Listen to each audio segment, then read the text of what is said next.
acompañándonos. Los invitamos a retornar a sus lugares para dar inicio a un nuevo panel. Vamos a ir quitando la música, por favor, para retornar a nuestro summit. Recordamos que estamos en el cuarto summit de políticas agrarias.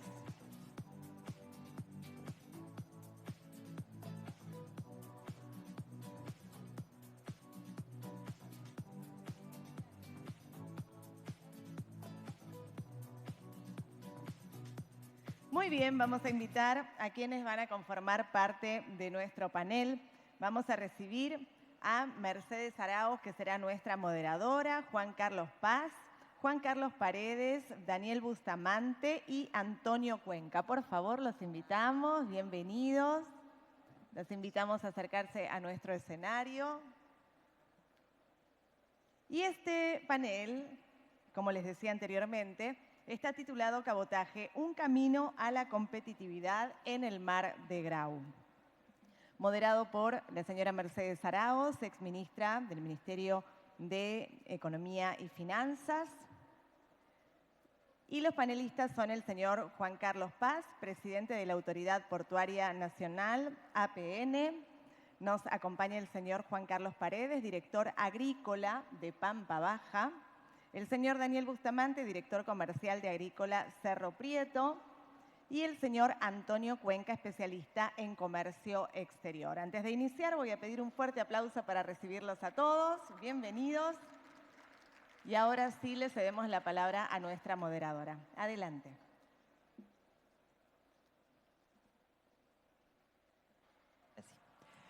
Muy buenos días con todos. Es para mí un placer moderar esta mesa de un tema que creo hemos perseguido hace muchos años desde diferentes frentes, que es finalmente tener una ley de cabotaje que nos permita aumentar nuestra competitividad. Y además ya está reglamentada también, eso es una buena señal. Ya estamos empezando a caminar hacia la posibilidad que los sistemas de transporte de la carga no sean pues solamente de un puerto con un operador nacional nada más a otro puerto nacional, sino también la posibilidad de tener operadores de otras banderas que puedan entrar y movilizarse alrededor nuestro. Eso ayuda a hacer consolidación de carga y mejora las posibilidades de bajar costos también como un todo. Yo no voy a hacer una explicación completa de este tema porque acá están los expertos de verdad, pero sí tengo algunas preguntas que creo que pueden ser interesantes. Tomemos en cuenta que tenemos poco tiempo. Así que voy a empezar con Juan Carlos Paz, nuestro presidente de la Autoridad Portuaria, pero vamos a seguir en orden con una primera pregunta, que es ¿qué importancia tiene el cabotaje en el Perú actualmente y cuánto representa en negocios, empleos directos e indirectos? ¿Y por qué es tan importante hacer los cambios? ¿Qué nos promete estos cambios de la ley de cabotaje? Gracias, Juan Carlos. Gracias, Meche. Bien, el cabotaje en el Perú existe. El tema es que el 95% del cabotaje o más está vinculado con transporte de combustible y líquidos. Es muy poco lo que se mueve en materia de contenedores y carga general.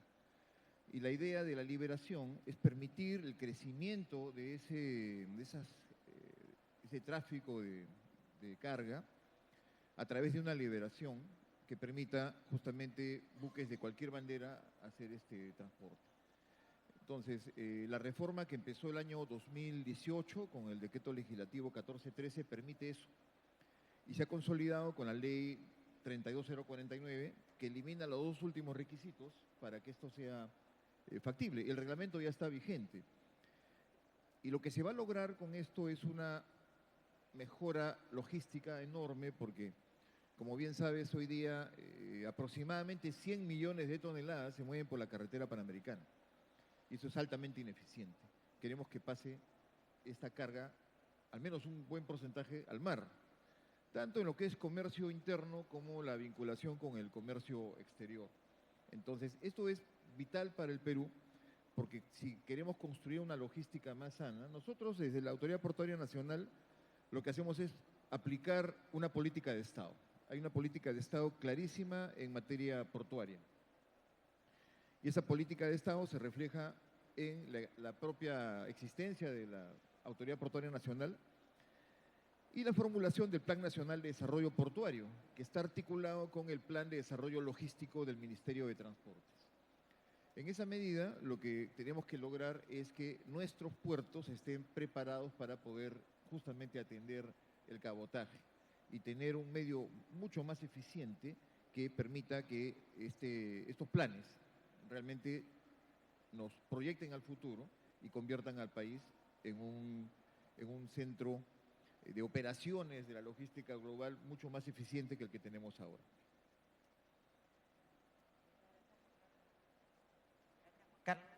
Y le doy la palabra a Daniel para que nos cuente un poco lo que ve, cómo eso beneficia al sector privado que, sobre todo en el mundo del agro, comienza a aprovechar del comercio y la consolidación de estas oportunidades que tenemos con tratados internacionales, que nos abren muchas puertas, pero efectivamente los costos logísticos son bastante altos. Para arriba tiene que subir el... Aló. Ya, la importancia del cabotaje va básicamente por mejorar la eficiencia que tenemos en la cadena logística. En Perú tenemos una infraestructura de transporte de logística terrestre muy eficiente, acceso a puertos y en general de todas las carreteras. El cabotaje permite una alternativa a la autopista marítima, si se puede llamar así, para que puedan venir barcos con banderas de diferentes nacionalidades y poder generar una competencia, una sana competencia y ojalá para el beneficio de todos en la eficiencia que tenemos en la logística. Esto no solamente se debe ver para la carga de exportación, sino también inclusive para el comercio local en algunos casos. Hay que darle la actividad a los puertos, que es, porque estamos identificando esta deficiencia que mencionaba antes, ¿no? Entonces eso, para mí, eso radica la mayor importancia que tiene el cabotaje para nosotros, que está todavía camino a construirse, estamos recién empezando, así que los beneficios se van a cuantificar, yo creo, conforme vayamos avanzando. Daniel, y le doy la palabra a Juan Carlos Paredes, también del sector privado, también en el mundo agrícola. ¿Y cómo ve esto como una oportunidad? ¿Qué otros factores le añadiríamos al tema de tener un mayor cabotaje más eficiente?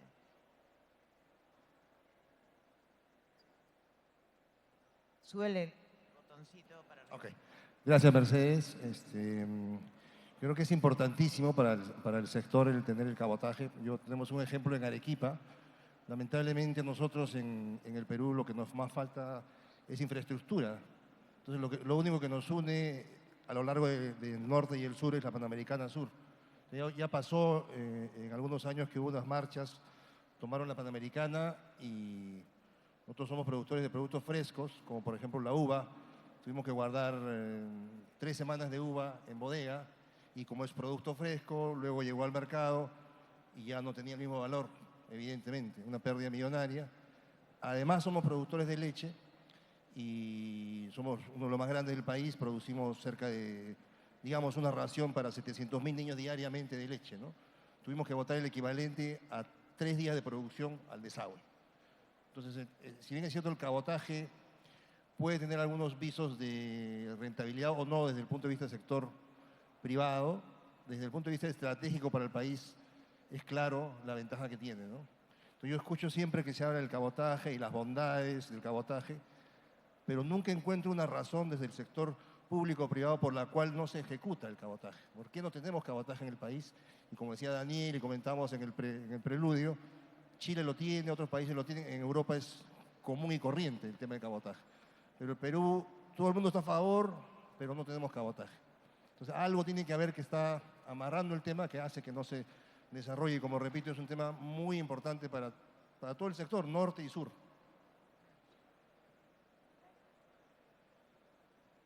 Juan Carlos. Y bueno, voy a preguntarle a Antonio Cuenca, que es un experto en comercio exterior y ha estado en las faenas de promover una norma que ayude a facilitar el cabotaje, que nos cuente su experiencia, porque ya lo conversábamos antes.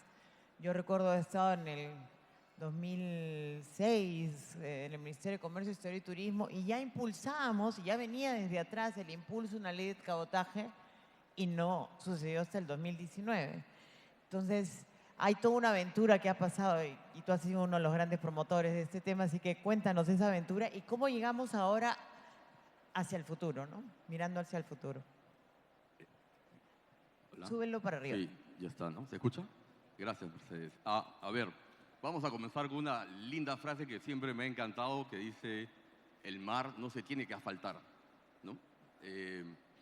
Sí, la aventura de poder liberar el tema del cabotaje ha sido titánica. Ya hay una ley, ya hay un reglamento y ahora falta ejecutarlo, ¿no? Realmente soy un convencido que el crecimiento de un país va de la mano con el crecimiento de sus puertos. Genera todo un polo de desarrollo de todo nivel, no solo agroindustrial, sino de un empresario estaría dispuesto si tiene facilidades para poder exportar sin tener que desplazarse 1000 kilómetros de algún lugar a otro, ¿no? No solo la carga de exportación, sino la carga nacional y nacionalizada, ¿no? Todos han visto pasar los camiones verdes de La Calera llevando huevos que se mueven desde Chincha hasta Piura. Alrededor de 36.000 unidades se mueven al año. Y eso podría moverse desde un puerto como Paracas y trasladarse en contenedores que siempre les faltan equipos a paita de dry y poder reposicionarlos, ¿no? Ese es un tema un poco técnico, pero a lo que voy es que sí, es muy importante y nada, ya lo tenemos. Ahora falta la parte complicada, hay un detalle con un marco jurídico interno para puertos. Nos tenemos un poco entrampados con los contratos de concesión para fomentar ese cabotaje, ¿no? Si no, los puertos tampoco, si no tienen una regulación de cuántos días un contenedor se podría quedar de carga nacional nacionalizada, se podría hacer un poco más complejo fomentar ese cabotaje. Pero vamos por buen camino, falta regular algunos temas de marcos jurídicos intraportuarios y nada, me podría quedar como horas desde el año 2000 que estoy metido en esto, pero seguramente los voy a aburrir. Nada, gracias. En este tema porque creo que es un tema fundamental para el desarrollo de nuestras regiones y a eso voy porque ustedes han manifestado claramente que esto no es solamente comercio exterior, no es solo exportación, no es solo importación, sino también comercio interno. Y ya nos ven el ejemplo de los huevos de La Calera que van por la carretera panamericana con todos los problemas que tenemos en la carretera en este momento, ¿no? Sin huelgas todavía, cuando hay huelgas es peor. Creo que es bien interesante ver esto como una herramienta de desarrollo regional y los puertos juegan un rol fundamental en este ecosistema. Hay puertos, la entrevista que hice hace poco, Juan Carlos, de los puertos que ya están concesionados y que ahora en el Congreso alguien con alguna idea, no sé, muy imaginativa, quiere revertir. Son puertos concesionados, los quieren nacionalizar, haciéndose propietarios de ellos, como varias otras cosas más que quieren hacer. Pero bueno, tenemos puertos que son de ENAPU, funcionan todavía como puertos públicos, pero también tenemos puertos privados y concesionados. Entonces creo que hay una oportunidad de un diálogo con este ecosistema de puertos. ¿Qué podemos hacer con los puertos para potenciar la posibilidad de un hub logístico, de un centro de operaciones logístico del Asia, del Pacífico Sur? Por favor, Juan Carlos. Sí, Meche. Bien, se habla mucho del Perú como hub y las veces que se habla se dice que el Perú va a ser un hub. Pero yo te digo que el Perú ya es un hub. Hace buen tiempo. El Callao, por ejemplo, el año 2024 ha movido en cifras redondas 3 millones de TEUs, 600.000 de los cuales son transbordo. Es decir, no es comercio exterior de Perú, es comercio exterior de Chile, Ecuador, Colombia, incluso Guatemala y El Salvador. Hoy día en el Callao se mueve el 8% del comercio exterior chileno en contenedores, por ejemplo.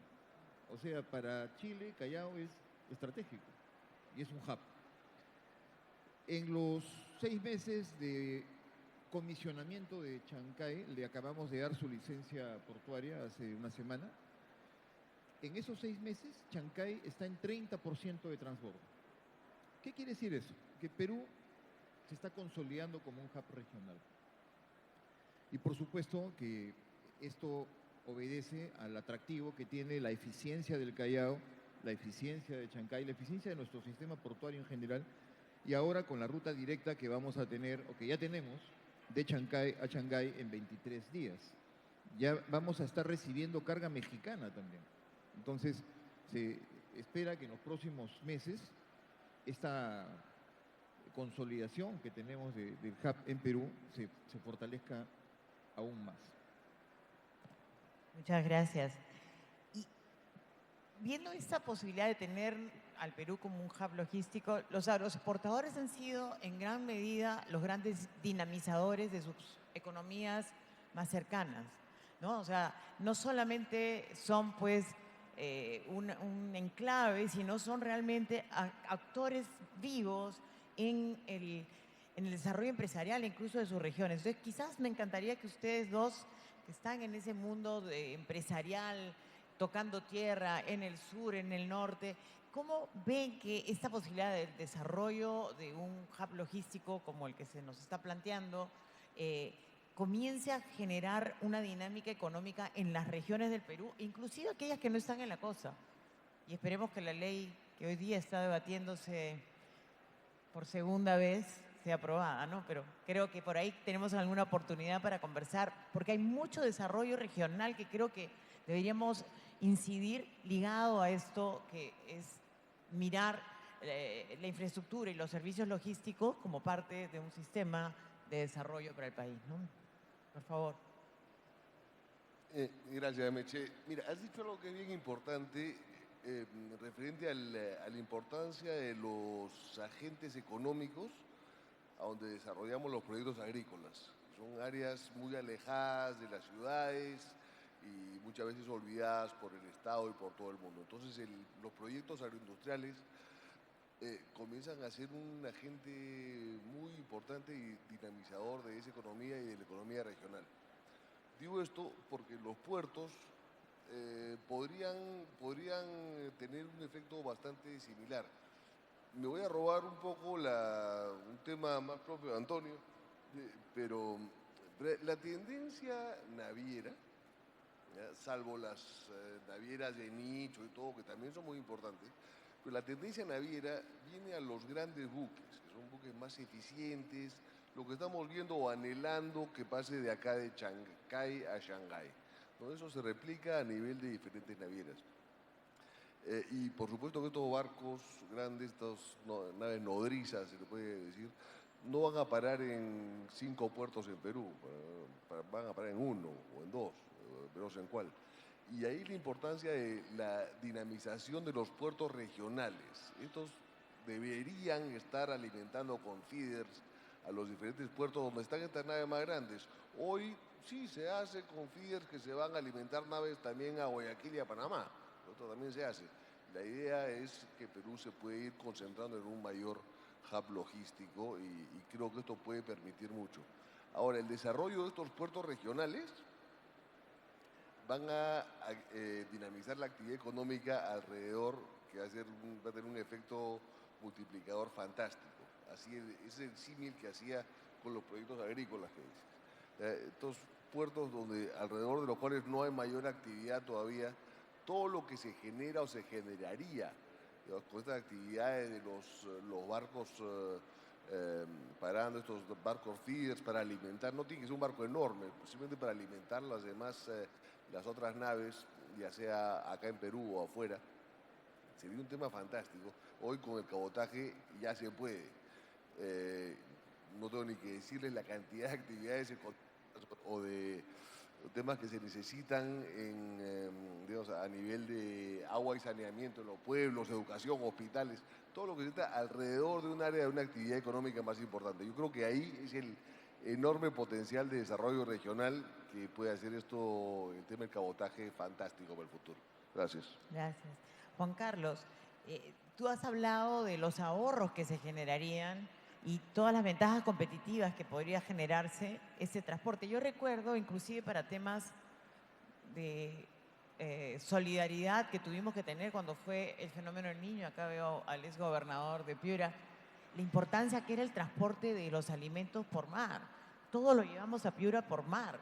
Era crucial.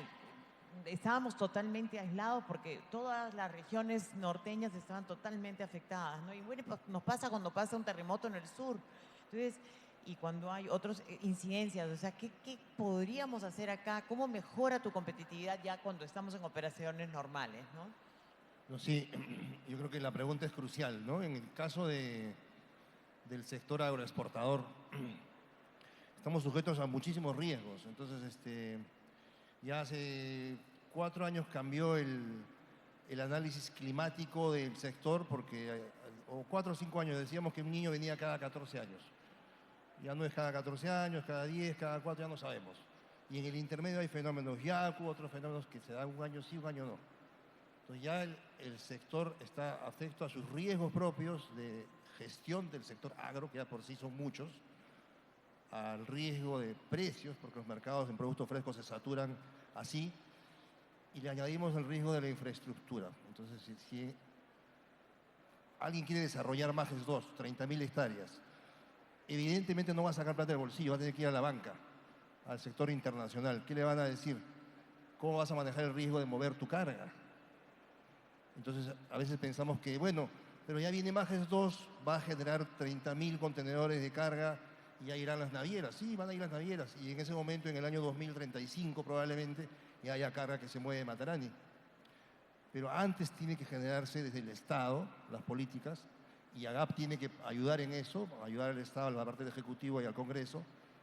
¿Cómo hacemos para que esta condición sine qua non que hoy día se dé, ¿no? O sea, van a haber seguramente muchas externalidades positivas en cuanto al desarrollo de los puertos, ¿no? Porque inclusive el cabotaje permite también en otros países mover personas, transporte de personas, transporte terrestre de bienes internos y la exportación. Entonces no sabemos qué puede haber ahí, puede ser una cosa, una caja de Pandora muy bonita que desarrolle muchos negocios alrededor. Pero hoy por hoy, estratégicamente, y lo reitero, es importantísimo que el Perú pueda desarrollar este cabotaje. O en todo caso hacer pues líneas férreas o hacer carreteras paralelas a la Panamericana, que es muchísimo más lento, va a demandar muchísimo más tiempo, ¿no? Muchas gracias. Y Juan Carlos, ya tú te adelantaste y dijiste, me voy a demorar mucho contando, pero creo que hay que contarlo, porque creo que aquí la idea es proponer mejoras. Entonces, ¿qué cosas ves que son barreras burocráticas o normativas que impiden que tengamos un cabal desarrollo de este espacio? Yo creo que hay que hacer el esfuerzo y listarlo, y que AGAP tome nota para que podamos trabajar todos en conjunto para mirar cuáles son las soluciones que podemos traer. Por favor. Le estoy dando la pregunta a Antonio, perdón. Sí. Tú fuiste el que adelantaste. Sí, vuelvo a repetir, o sea, eran todo el tema de barreras burocráticas y o regulatorias que puedan existir y que pudiéramos, ahora que hay el buen ánimo del ministro de Economía en reducir barreras burocráticas, digamos, meternos a resolver y a agilizar este proceso para no esperar 10, 15 años más, ¿no? Sino tener realmente esto en un sistema que opere prontamente para el bienestar de todos los peruanos. A ver, antes quería hacer escuché que hablaban que hay esa tendencia de que quieren tomar los puertos otra vez por el control del Estado, lo cual sería obviamente un error, ¿no? Porque Juan Carlos Paz recordará que en una mesa de trabajo en Mincetur comenté lo de Sudáfrica, ¿no? Que gracias a Dios están los puertos controlados por el Estado, y la ineficiencia logística que tienen, en el caso de nosotros de fruta, que tienen las mismas temporadas prácticamente que nuestras frutas, llegarían en 12 o 14 días a Rotterdam, y sería un problema si fueran eficientes sus puertos, ¿no? Y gracias a Dios tenemos buenos operadores de puertos hoy día en Perú, y que nos permiten pues tener un dinamismo de nuestra economía.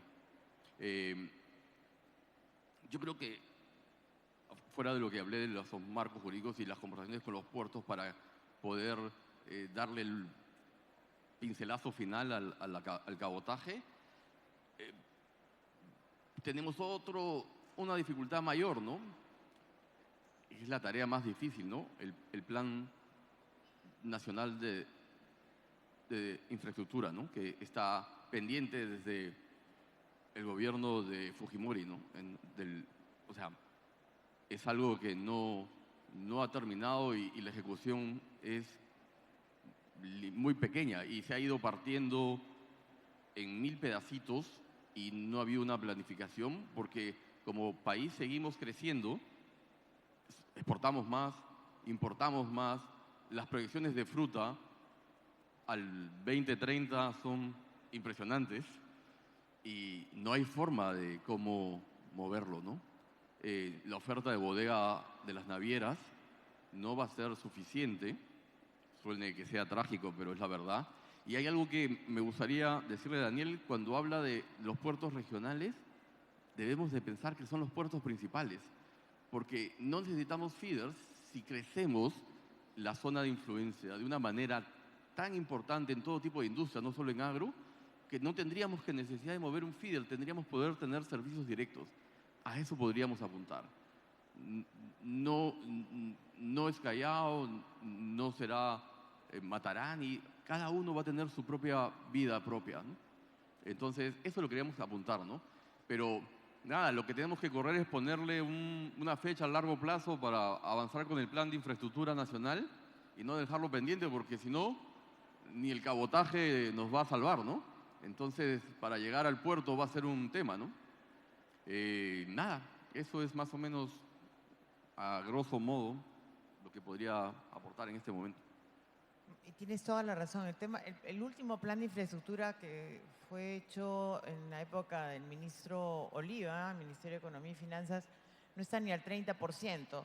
Y es un plan que, como bien dices, es un plan hecho por la cantidad de proyectos que ya tenían expediente técnico y no estaban priorizados en términos de necesidades reales de desarrollo, de infraestructura, ¿no? O sea, un planeamiento integral, ¿no? Quizás sería bueno conversar contigo, Juan Carlos, porque tiene una mirada más integral desde la perspectiva de la autoridad portuaria, que además tienes autoridad no solo en puertos costeños, sino también en puestos lacustres, en ríos, o sea, tienes la capacidad de ver el tema con mayor integridad. Sí, en realidad el plan de infraestructura último es del 23. Lo formula el Ministerio de Transportes y el nuestro, como comentaba, el Plan Nacional de Desarrollo Portuario está plenamente articulado con ese plan y ahí estamos. Facilita mucho el desarrollo logístico, la nueva normativa que permite que los puertos también inviertan más allá de su área de concesión portuaria. Ahora, vinculado con esto, y dado que se ha comentado también por mis compañeros de panel, desde la Autoridad Portuaria Nacional tenemos una visión muy clara de descentralización. ¿Qué significa eso? Por ejemplo, ¿no? En el caso de los contenedores, antes de que se inaugure Chancay, el 85% de los contenedores se movían por el Callao. Una tremenda cabeza el Callao, el resto muy poquito. Una vez que se inaugura Chancay y ya con su etapa de comisionamiento, ya ese porcentaje ha disminuido, sin que disminuya el número de contenedores, porque cada vez movemos más y más contenedores. Cada año movemos 5, 6, 7% más de contenedores. Entonces, en nuestra visión es que al 2035, ese 85% que encontramos se reduzca a 45%. En porcentaje, no en cantidad, porque eran 85% de 3 millones, van a ser 45% de 10 millones de contenedores. Pero los demás puertos, pensamos en que pueden haber unos 10 puertos en el litoral. Tenemos ya concesionado Paita, acá veo los amigos de Eurandinos, ¿no? Tenemos concesionados Salaberry, pero vamos a tener un puerto en Eten. Vamos a desarrollar el puerto de Chimbote. Tenemos los 2 terminales del Callao, APM y DP World. Tenemos Chancay, Paracas, Matarani. Vamos a modernizar el puerto de Hilo. Se va a firmar el contrato de San Juan de Marcona. Entonces vamos a tener 10 puertos en la costa peruana. Sin olvidarnos, por supuesto, de la Amazonía, que tenemos 4 proyectos en la Amazonía. Yurimaguas, que ya está concesionado, se le va a modernizar. Iquitos, nuevo puerto en Iquitos, nuevo puerto en Pucallpa, nuevo puerto en Saramiriza. O sea, los 4 ríos de la Amazonía van a tener su puerto. Ucayali, Marañón, Amazonas y Guayaga. Entonces, es ahí donde tú vas a ver, o vamos a ver todos, la descentralización, porque como bien decían mis compañeros, todos los buques grandes no van a ir pues a Eten, a Hilo, pero sí feeders que puedan llevar la granada de Arequipa, se embarca en Matarani y se va a Callao o a Chancay, por ejemplo, ¿no? O los huevos que comentaba Antonio, ¿no? También el transporte de carga interna es bien importante. Eso no es exportación, es los huevos de nuestro desayuno, de los camiones verdes de esta empresa, que no puedo hacerle publicidad, pero esos camiones llevan huevos todos los días. Creo que dijo 60.000 camiones al año, Antonio. Es un montón de camiones que circulan al año. Entonces, en eso estamos, pero tenemos que fortalecer el sistema portuario para que todo este cabotaje funcione. Y en esa misma línea, parte del tema de infraestructura que debe acompañar estos procesos tiene que ver con, por ejemplo, tener el antepuerto, tener, por ejemplo, en el Callao, que es uno de los casos más concretos y visibles, pero puede ser inclusive espacios de almacenaje, todo el tema de inclusive procesamiento. Estoy pensando en la sal, ¿no? La zona de actividades logísticas que podría tenerse alrededor del puerto. Algunos pueden ser zonas económicas especiales, otras pueden ser una zona de actividad logística. Se vuelven bien interesantes, ¿no? Como procesos, pero por ejemplo, en el proyecto de ley, las zonas económicas especiales, la parte logística la estaban sacando, ¿no? No la estaban considerando. Entonces habría que mirar qué otras posibilidades podríamos tener, porque yo creo que el tema logístico tiene muchas cosas ahí. Yo recuerdo cuando en realidad fue el sector agropecuario exportador, empezó con frío aéreo, ¿no? En el aeropuerto de Lima. Fueron los que iniciaron sus primeros envíos de congelados a través de vuelos hace ya más de casi 30 años, 20 y tantos años.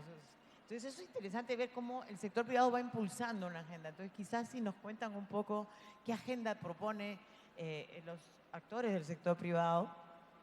Ambos, Daniel. A ver, ese desarrollo que tú mencionas es fundamental, básicamente desde el ángulo, quiero cambiar el ángulo de lo que voy a decir, hacia la descongestión, para no usar descentralización, vamos a usar la descongestión de lo que es hoy el Callao. Aeropuerto, puerto, mencionaba que ha sido el 85% de la carga pasada por el Callao. Está pasando por el centro de la ciudad capital, el 85% de la carga. Eso no es sostenible. ¿Ya? Al costado del aeropuerto que no suma esta congestión. Además. Entonces, estos nuevos desarrollos deberían generar otro tipo de industrias, almacenamientos, y temas que van en pro de justo descongestionar las actividades del Callao. No es sostenible, el Callao ya está metido en el centro de la ciudad capital. Entonces no es sostenible tener toda esa actividad y la enorme proporción del comercio exterior nacional que esté concentrado y pasando por las calles, pues no son avenidas ni carreteras, por las calles de la capital, no es sostenible. Entonces por ahí yo creo que debe ser el ángulo y uno de los mayores beneficios a buscar en esta descentralización o descongestión de los centros logísticos que hoy están en Lima, como muchas otras actividades económicas. Claro, y pensando en otras regiones, es evidente que ya, el ejemplo de los aeropuertos es el clásico, ¿no? Los pasajeros tienen que pasar por Lima para irse de Arequipa a Piura, ¿no? O sea, no hay la necesidad. Lo mismo está pasando con la carga. O sea, ¿qué hacemos? ¿Cómo desarrollamos una estrategia de desarrollo logístico incorporando aeropuertos, obviamente puertos, carreteras, un sistema que nos ayude en cada región a fomentar ese desarrollo? Sí, tengamos en cuenta también que si vienen años quizá un poco apretados de la carga con los barcos y la carga, ¿no? Las navieras se están consolidando en super monstruos y cada vez van a querer, sus utilidades ya no son las que fueron hace 3, 4 años, van a querer buscar eficiencias. Por lo tanto, el barco que podría parar, como dice Daniel, en 6 puertos de Perú, lo va a hacer en 1. y va a tener que depender de estas feeders o barquitos que le van a traer la carga, porque son tremendos armatostes que no pueden parar en cada puerto, ¿no? Y si paran, a veces ni siquiera paran porque van llenos de Chile para arriba en la época de la uva o el arándano peruano. Entonces es complicado. Yo creo que ahí el tema es poder alimentar este Callao, este Chancay con estos feeders. Yo creo que eso es una solución que tiene mucho sentido, está aprobada a nivel mundial. En el Perú hay consenso de los especialistas, del sector privado, sector público, que hay que hacerlo, y no se está dando. Yo lo que creo que está pasando es que falta alguien que dé el primer paso. Yo pongo un ejemplo en el caso de la uva de mesa. El año pasado Chile saca toda su uva por bulk feeders, que son cargueros a granel, que sacan contenedores, no sacan contenedores. Y Perú no lo hacía nunca porque no lo hacíamos, simplemente. Tuvo que venir un gigante que es Walmart, que contrató 2 o 3 barquitos, que es un sencillo para él, a ver cómo le iba, ¿no? Y le fue bien. Probablemente el futuro de la uva de mesa esté en los bulk carriers. Lamentablemente en el tema del cabotaje, una naviera no lo va a hacer, porque están muy cómodas en el Callao o donde estén. ¿Para qué voy a abrir un prepuerto? La legislación, SUNAT, me complico mucho. ¿Cuánta oferta hay? Un barquito pequeño maneja 500 contenedores, puede manejar 100 contenedores. ¿Quién me asegura que vayan a dar los 100 contenedores de Salaberry a Callao o de Matarani a Callao? No, ahorita no. Entonces, yo creo que ahí el Estado tiene que entrar y plantear un esquema de compensación para que se dé un desenlace de este inicio del cabotaje. Y luego lo demás va a venir encima, creo yo. Tiene que haber un impulso del Estado, porque el sector privado va a ser un poco difícil que lo haga. No hay esa consolidación, no hay ese gigante que lo pueda hacer hoy día, ¿no? Todavía somos productores pequeños comparados con el mundo, ¿no? Quizás nos puedes ayudar, Antonio, a mirar cómo impulsamos esto para que hagamos, no es solamente un cambio normativo, es un cambio de pensamiento realmente en la gestión, ¿no? Para poder motivar algo como lo que se está planteando. Claro, el primer cambio de pensamiento es el bien común, ¿no? ¿Perdón? El bien común. Y cuando lleguemos al bien común, creo que vamos a poder avanzar mucho. Quería hacer una acotación sobre el tema del antepuerto del Callao. No quiero ser el pinchaglobo, pero no es la solución.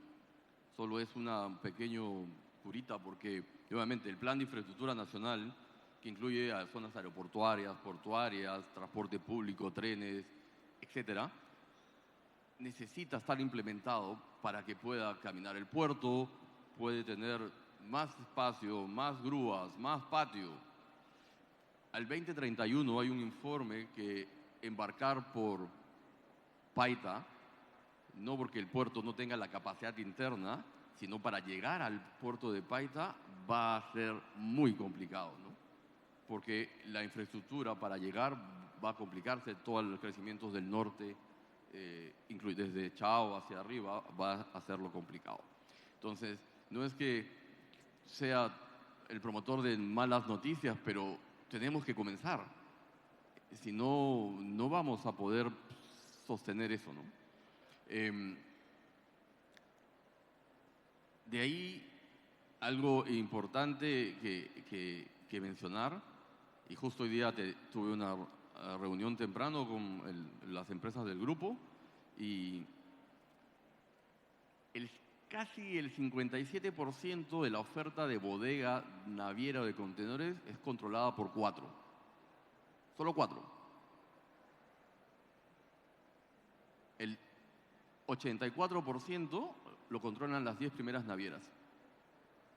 Entonces, nada, tenemos un gran reto, ¿no? Un gran reto de poder prepararnos hacia el futuro como agroexportadores, y hacernos eficientes, porque realmente o nos preparamos para exportar y no exportar por todos lados, sino a mercados importantes o lógicos, si no, no vamos a poder hacer grandes acuerdos con las pocas navieras que hoy día quedan, ¿no? Y bueno, volviendo al cabotaje, yo personalmente soy muy feliz después de tantos años ver que ya es prácticamente un hecho. Solo regular eso que falta y nada, creo que va a ser una linda aventura y estoy seguro que los puertos que hoy día están concesionados vamos a llegar a un acuerdo para tener un gana-gana entre ellos y los productores, exportadores de agrarios, importadores de carga seca y cargas nacional o nacionalizada, ¿no? Gracias.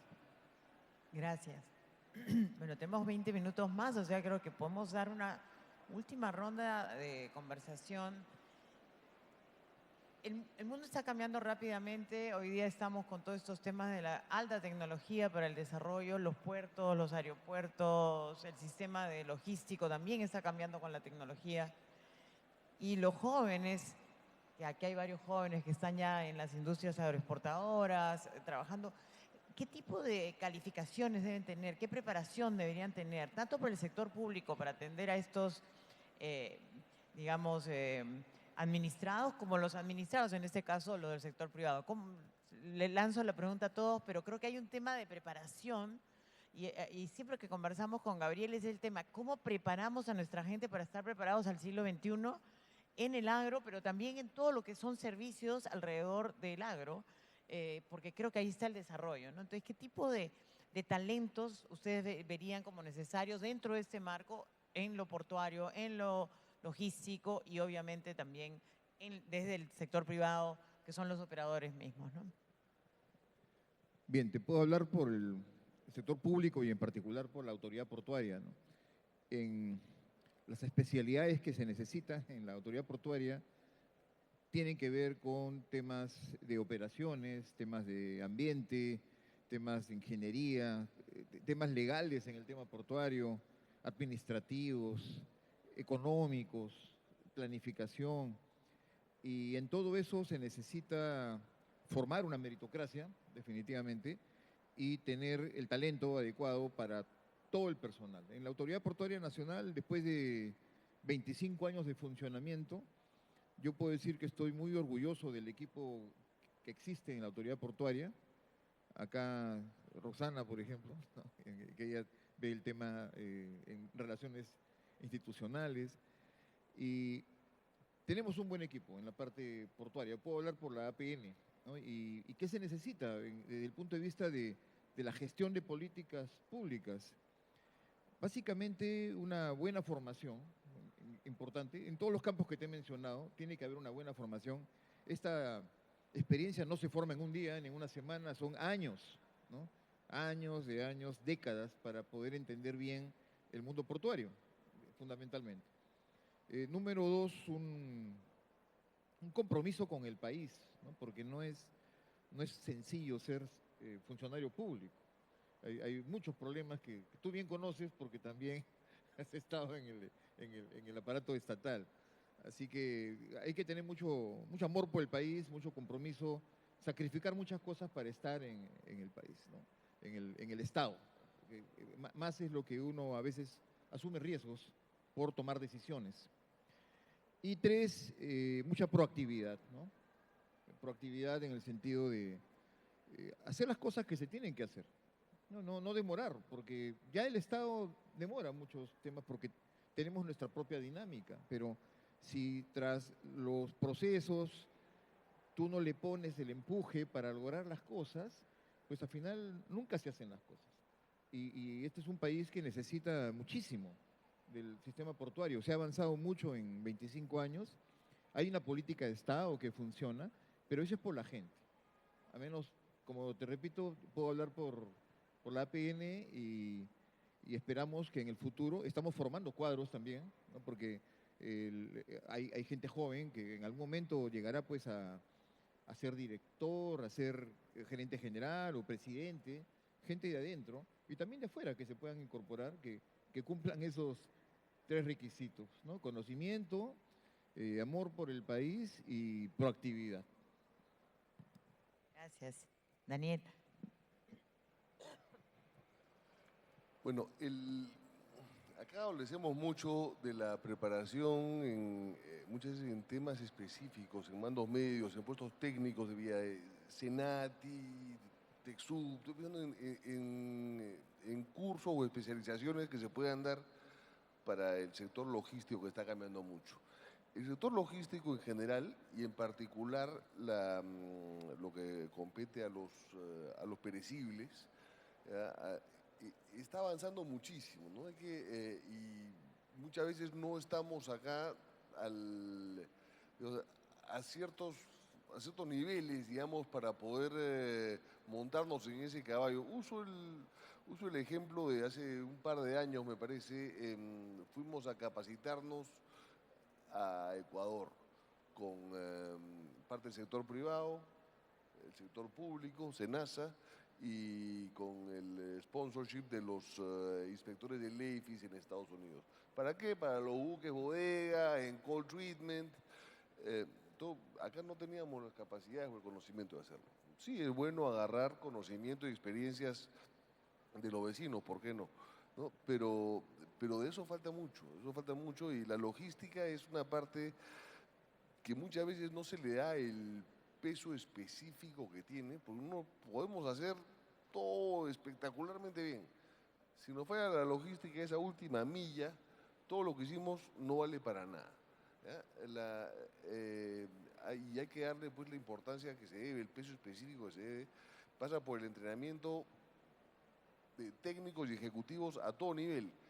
Ese hambre para ir a buscar conocimiento y experiencias en los países vecinos cuando no se encuentren acá, como el caso de Ecuador, que se hizo con el arándano, ¿no? Promocionado por la Asociación de Productores de Arándanos, por Arándanos, juntando a diferentes autoridades, busquemos esas experiencias, pero eso es un tema muy dinámico, tenemos que capacitarnos. Poco se sabe los blockchains acá, eso viene como una flecha, eso tenemos que estar encima de esos temas para poder afrontar el futuro que se nos viene de una manera mucho más competitiva y eficiente. Entonces, la preparación a todo nivel, yo creo que falta ponerle un poco más de ganas y esfuerzo a pedido del sector privado. Tiene que venir por pedido del sector privado esa necesidad, esa sed, y ojalá que la parte de la academia pueda responder a ello a la altura para poder entrenar a nuestros colaboradores. Gracias.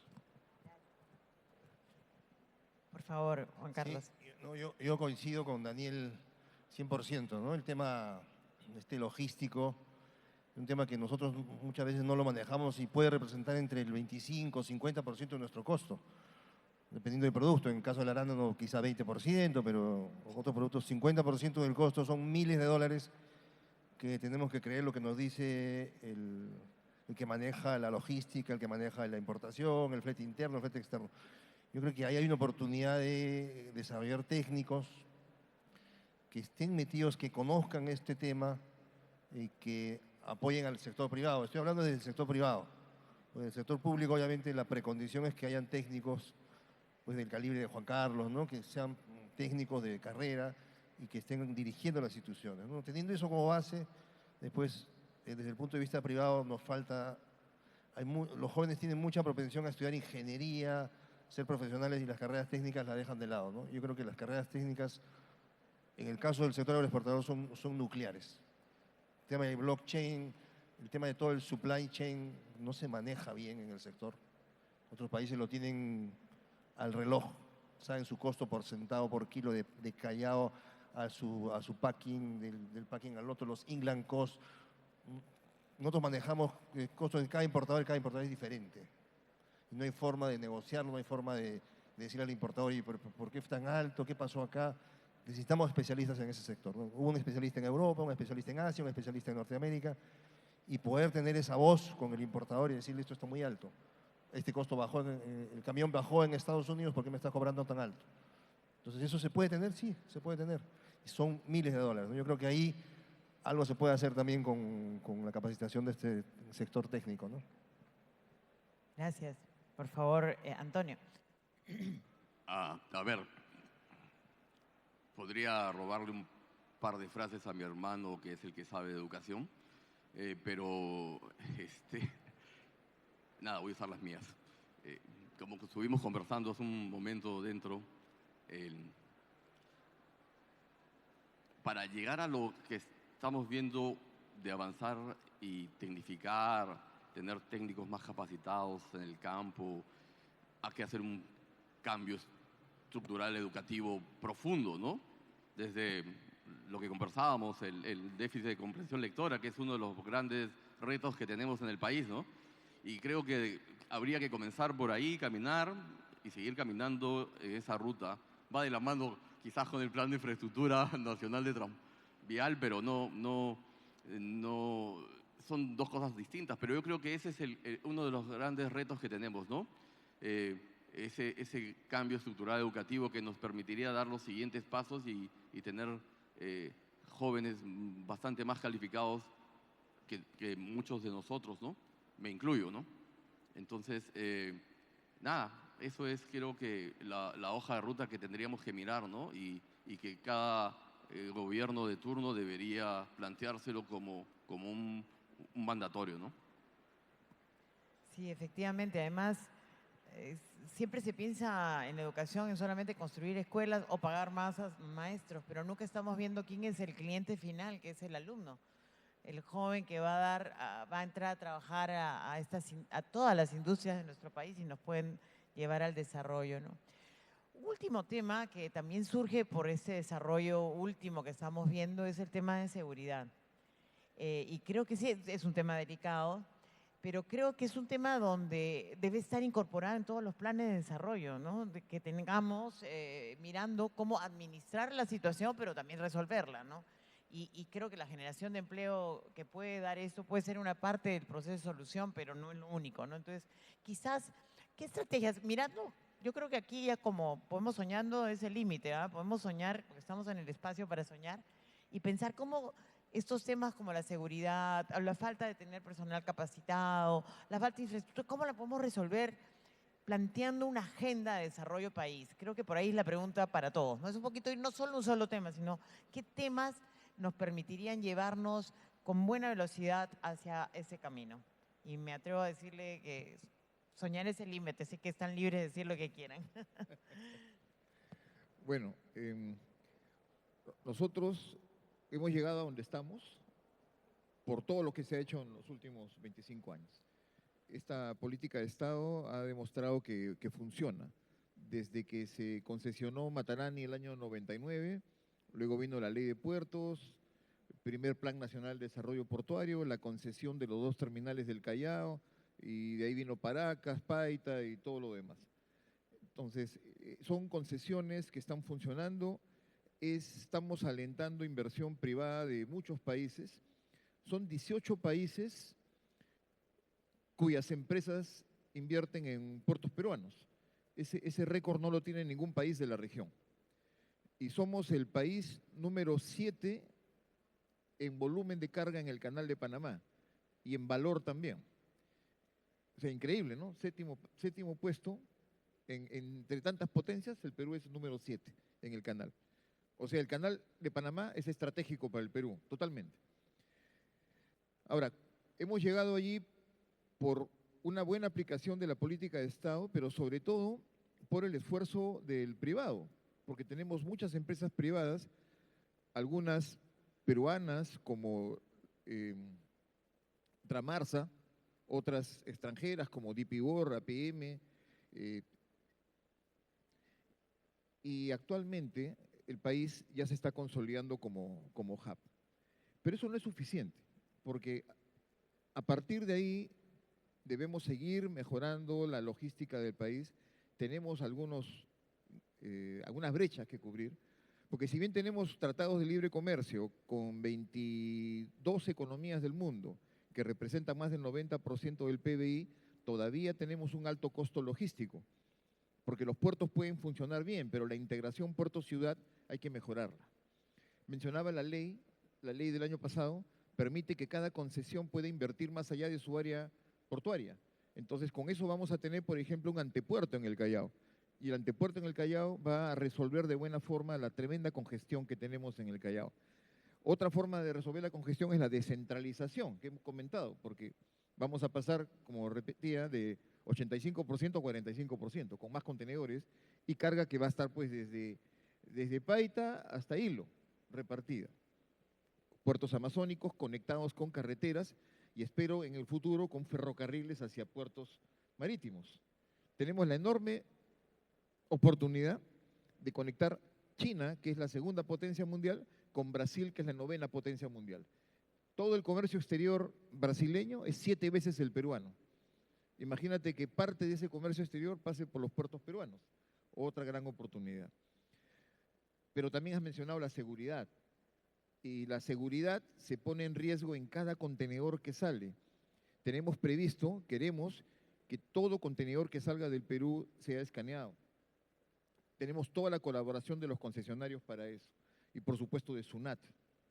La Cancillería ha organizado una alianza de puertos sudamericanos, que somos los que exportamos y muchas veces llegan a Europa los contenedores con alguna contaminación. Entonces, esa iniciativa de Cancillería la estamos apoyando con diferentes organismos de la región para poder darle más seguridad a la carga. El tema ambiental también es un reto. Pensamos que en el futuro todos los terminales deben ser electrificados y ya existen planes de algunos terminales para instalar OPS, que significa los Onshore Power System, que permiten que el buque ya no tenga que usar su propia máquina, sino la energía del puerto, con lo cual se elimina la contaminación, porque tú sabes que cada buque que está ahí amarrado representa 3.000 carros encendidos. Entonces, es una ayuda también al ambiente. En fin, hay muchos temas, creo que daría para otro foro de comentar, pero los retos los tenemos ahí y creo que vamos a consolidar al país como una potencia logística regional. Gracias. Daniel, por favor. Tenemos 4 minutos, así que… Gracias. Sí, a ver, el tema es bien amplio, el cielo es el límite y el tiempo se nos está acabando, así que voy a tratar de ser bien sintético. A ver, en el tema de seguridad, para combatir este tema que nos llena gran parte del cerebro a todos ahorita, esa preocupación, los dos temas elementales, por supuesto, son la generación de empleo y la educación. Generación de empleo, parte de la responsabilidad del empresariado, producto de las inversiones, y el agro es un gran generador de empleo y eso en parte debiera suplir, llenar los tiempos de los jóvenes sobre todo, para que se dediquen menos a la delincuencia. Esa es una parte. Educación es una parte también fundamental, que no es responsabilidad del empresariado, pero bueno, a veces tampoco la hace. Entonces terminamos tomando parte de esas funciones. Son fundamentales para cubrir el tema de seguridad, las dos. Pero con todo esto, la comunicación. Vemos ahorita que hay ciertos… la comunicación de las bondades o de los éxitos de ciertas cosas se ve tergiversada por, le voy a llamar, malas mañas. Que una noticia buena la convierten en negativa, en contraproducentes, y eso no ayuda. Ahí creo que tenemos que mejorar mucho nuestra capacidad de respuesta. Tenemos que responder mucho porque se están haciendo las cosas bien, se están haciendo muchas cosas bien. Y creo yo que no se están comunicando también. Más bien hay personas o intereses que están haciendo una comunicación hasta malintencionada o sesgada, que creo que juega en contra de muchas cosas, pero también, por supuesto, de la seguridad. Con eso estoy. Gracias. Muchas gracias. Juan Carlos. Yo creo que el tema de la seguridad es un tema bastante amplio, ¿no? Y sería ambicioso tocarlo en pocos minutos, pero yo creo que como dijo mi colega, el sector agro, desde el punto de vista de dar empleo a los sectores rurales más relegados del país. El sector agro es el principal empleador formal del Perú, el sector agroexportador. Y sin embargo las críticas llegan de todo lado, ¿no? Entonces, ¿cómo hacemos que el éxito